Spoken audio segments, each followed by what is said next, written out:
Hey guys, Youngblood with you, and today I wanted to post up some Infiltrator footage, kind of taking on an aggressive Infiltrator role, after I got an interesting question from my Battlefield 4 montage I posted up earlier. Green Scorpion wanted to know, if you're so good at sniping, why are you not playing Infiltrator that much in PlanetSide 2? Well, there's a couple reasons, and I wanted to expand on that, but what it really starts at is, when you think of Infiltrator in PlanetSide, there's two different types, essentially. You've got the ones that sit on a mountain, a mile away using a 12-times scope, just picking off random enemies. And then you've got the ones that are using an infiltrator, cloaking, they're getting in bases and actually capturing objectives. I've done that one some, and I think it's okay, but for me, I actually prefer the light assault for that type of a role. But there's some key differences between the games. So when you talk about the Battlefield series, the rifles just do a little bit more damage, so they're more effective, especially at close ranges. The biggest differentiating factor there, though, is that there's not any armor for the bad guys to put on. You know, in PlanetSide, you may get a battle rank 1 that doesn't have any nanoweave armor, and all of a sudden you've got yourself a pretty easy target.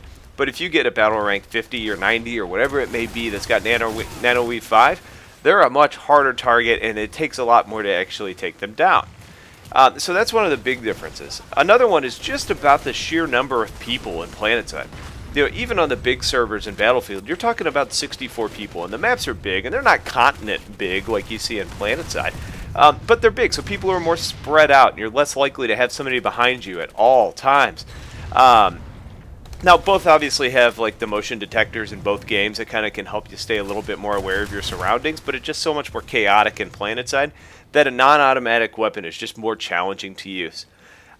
Another big difference is with the vehicles. In Battlefield, you've got a finite number of vehicles that are on a map at any given time. In PlanetSide, who knows how many you're going to be facing. And when you start talking about vehicles, in Battlefield, the recon class gets C4. At least they did in Bad Company 2 and Battlefield 4, which makes them a lot more useful against vehicles. When you start talking about PlanetSide, most of the time you're just cloaking, which granted you don't have in Battlefield 4, but that cloaking just means that you're more passive against vehicles, and it makes it just a little bit more boring to play.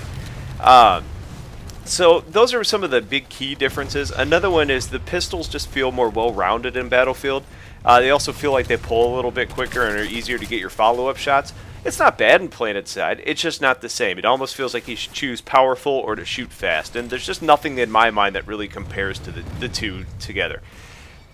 With that in mind, though, I decided to play this, and I got this all in about 30 minutes of game time, the clips that you're seeing, and it was more effective than I expected it to be. And honestly, I haven't really played this much since it first came out, or this class much since it first came out, in this type of way. So one thing I can tell you is I had fun doing this, so you might see some more of these actually going, and if I find it to be, at least fairly useful, I might actually do a quick little tutorial on how you actually can be more effective at, quick scoping and this kind of aggressive approach with a non-traditional class. So, if you like this, give it a thumbs up. Thanks for watching. Stick around for more, and I'll talk to you guys later. Take care.